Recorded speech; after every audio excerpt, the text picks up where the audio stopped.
The death of Orhan Gazi marked the end of a transformative era for the growing Ottoman state. Yet it also opened the door to a new and decisive chapter. Following Orhan's passing, his son Murad II ascended to leadership.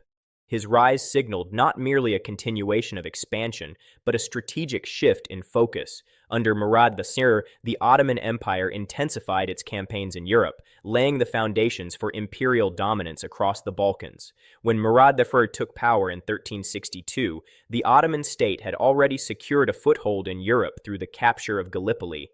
However, its European territories were still limited and vulnerable. Murad inherited a state in transition, stronger than ever before, yet facing both internal challenges and external resistance. Rather than consolidating solely in Anatolia, he chose to direct the empire's energy westward. One of Murad's earliest priorities was securing control over Thrace. Recognizing its strategic importance, he launched campaigns that led to the capture of Adrianople, known today as Edirne. The city's fall was a decisive moment. Positioned strategically near the Balkans and along key trade routes, Adrianople became the new Ottoman capital.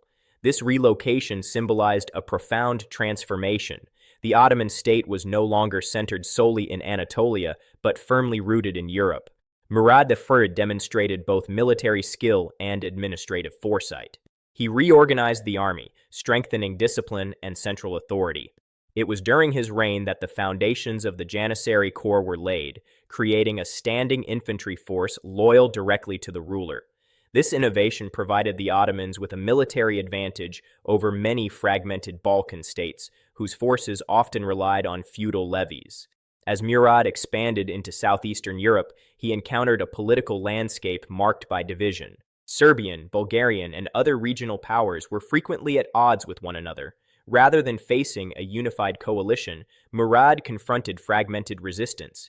He capitalized on these divisions through a combination of decisive battles and diplomatic arrangements. Some rulers chose to submit and become vassals, retaining limited authority in exchange for loyalty and tribute. The capture of key cities in Thrace and Macedonia strengthened Ottoman control over trade routes and agricultural lands. Each victory extended the empire's reach and increased its resources.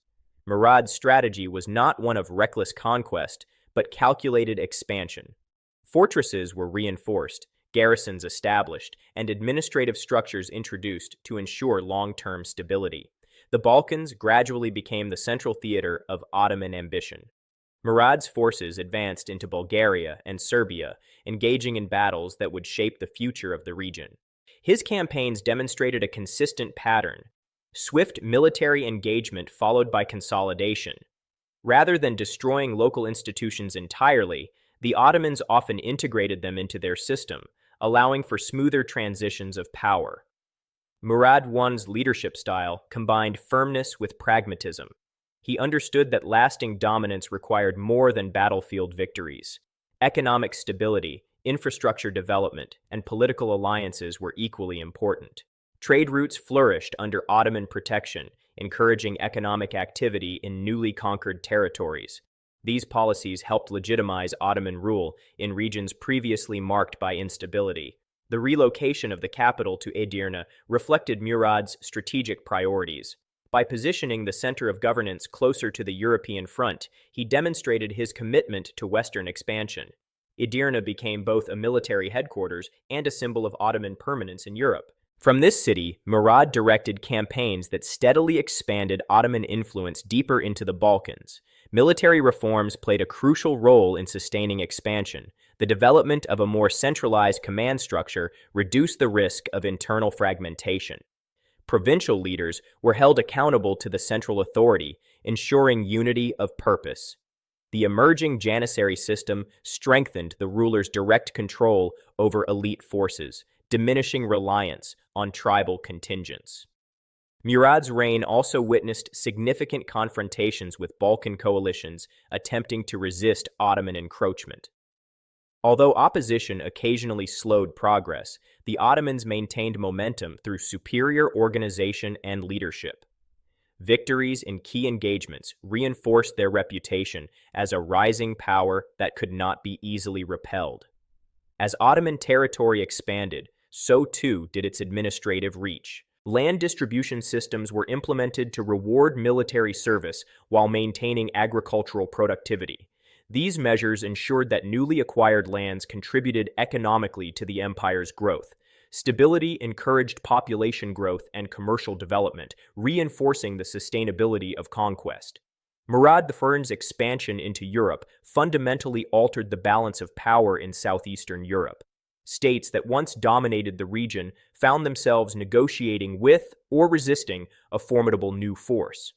The Ottoman presence became a defining feature of Balkan politics. Alliances shifted, rivalries intensified, and the geopolitical landscape evolved rapidly.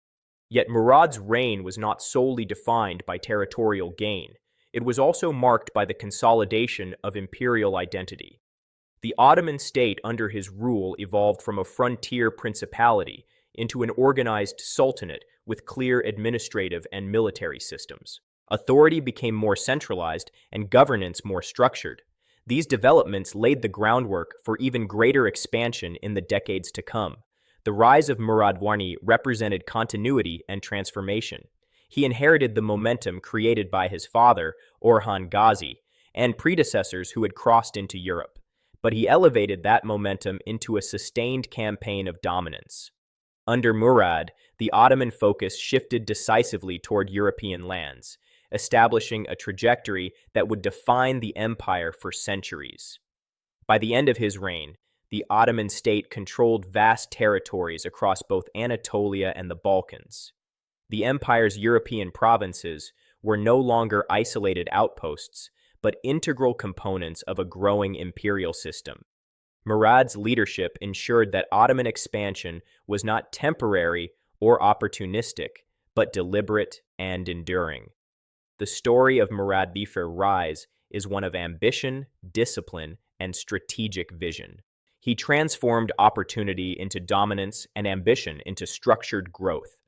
His reign marked the beginning of a new era, one in which the Ottoman Empire emerged as a central power in European affairs. As the empire continued its advance, the foundations laid during Murad's rule would prove decisive. Military innovation, administrative organization, and strategic focus on Europe positioned the Ottomans for even greater achievements. The rise of Sultan Murad I thus stands as a defining chapter in the history of Ottoman expansion, a moment when vision and action combined to reshape the destiny of a continent.